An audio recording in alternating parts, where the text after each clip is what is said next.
अब समय है छत्तीसगढ़ की हर छोटी बड़ी खबरों पर फटाफट नजर डालने का। तो चलिए देखते हैं छत्तीसगढ़ की तमाम छोटी बड़ी खबरें फटाफट अंदाज में। प्रधानमंत्री मोदी ने कांग्रेस पर अर्नब नक्सली द्वारा चलाने का लगाया था आरोप। मोदी के इस बयान पर सीएम भूपेश ने किया पलटवार। कहा, अब कांग्रेस मुक्त भारत नहीं बोल पा रही है भाजपा। विधानसभा चुनाव में सांसद, केंद्रीय मंत्री उतारे जा रहे हैं, मतलब हारने वाली है बीजेपी।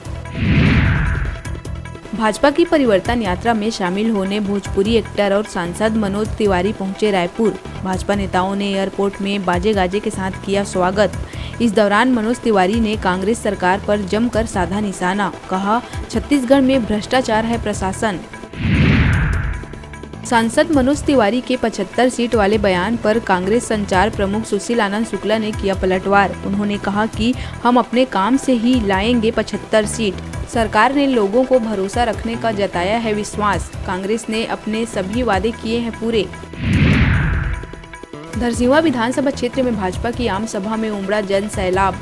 केंद्रीय वित्त राज्य मंत्री डॉक्टर भागवत किशन राव कराड़ ने आम सभा को संबोधित करते हुए कहा, छत्तीसगढ़ में लाना है परिवर्तन। तो वहीं अरुण साव ने कहा, कांग्रेस सरकार ने छीना गरीबों का आवास। विधानसभा चुनाव 2023 के लिए कांग्रेस ने की लोकसभा वार, जिलेवार और विधानसभा प्रभारियों की नियुक्ति। 11 लोकसभा के लिए की गई 22 प्रभारियों की नियुक्ति। 33 जिलों के लिए 40 प्रभारी, तो वहीं 90 विधानसभा के लिए 90 प्रभारी किए गए हैं नियुक्त। सूरजपुर प्रतापपुर विकासखंड अंतर्गत प्राथमिक स्वास्थ्य केंद्र पेंडारी में जीवन दीप समिति के माध्यम से होने वाले कंप्यूटर ऑपरेटर की भर्ती के लिए आरएमए विकास मिंज द्वारा नवाडीह के ग्रामीण के घर जाकर 1,20,000 नकदी रुपए लेने का वीडियो हो रहा है वायरल। गौरेला पिंडरा मरवाही जिले के सेंट मैरी पब्लिक स्कूल में अपने अन्य 2 साथियों के साथ बिजली का काम करने गए एक युवक की करंट लगने से हुई दर्दनाक मौत। वहीं उसके दोस्त भी करंट की चपेट में आए। फिलहाल पुलिस मौके पर पहुंचकर कर रही है जांच।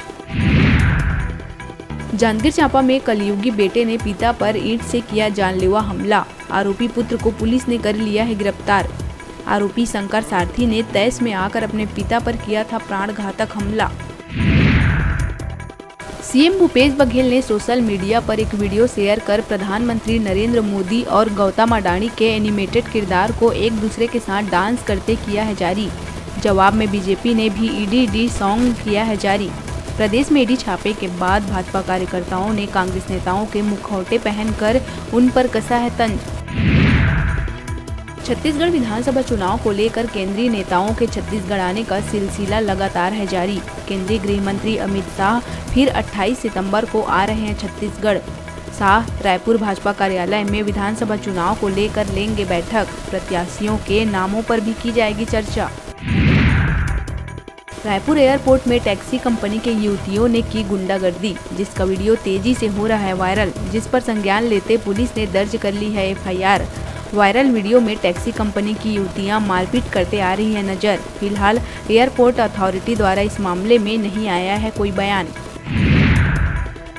छत्तीसगढ़ विशाखापट्टनम रेल रूट पर 4 दिनों से ट्रेनों का आना जाना है बंद। उड़ीसा के मनाबार और जड़ती रेलवे स्टेशन के बीच 24 सितंबर को हुए लैंडस्लाइड से मार्ग अब तक नहीं हो सका है बहाल, जिससे 5 से ज्यादा यात्री ट्रेनें और मालगाड़ियां हुई हैं प्रभावित। लैंडस्लाइड के बाद मलबा हटाने में जुटे 300 कर्मचारी। 2-3 दिन और लग सकता है समय।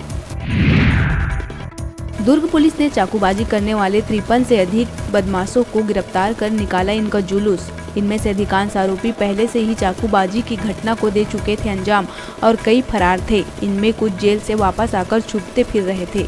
सभी आरोपियों को दिलाई गई दोबारा अपराध न करने की शपथ। कोरबा जिले के सरोमंगला रोड कनकी स्थित सोनपुरी गांव में देखने को मिल रहा है आकाशीय बिजली का कहर। वहीं आसमानी कहर से बड़ी संख्या में मवेशियों की हुई मौत, जिससे मवेशी चालकों में मचा हुआ है हड़कंप। भानुप्रतापपुर में 3 साल की मासूम के साथ दुष्कर्म मामले में कोर्ट ने आरोपी को आजीवन कारावास की सुनाई सजा। बता दें कि इसी साल 13 मार्च को अपनी दादी के साथ सो रही बच्ची को आरोपी राजेश हिडको ने ले जाकर गांव के बाहर डैम में मासूम के साथ किया था अनाचार।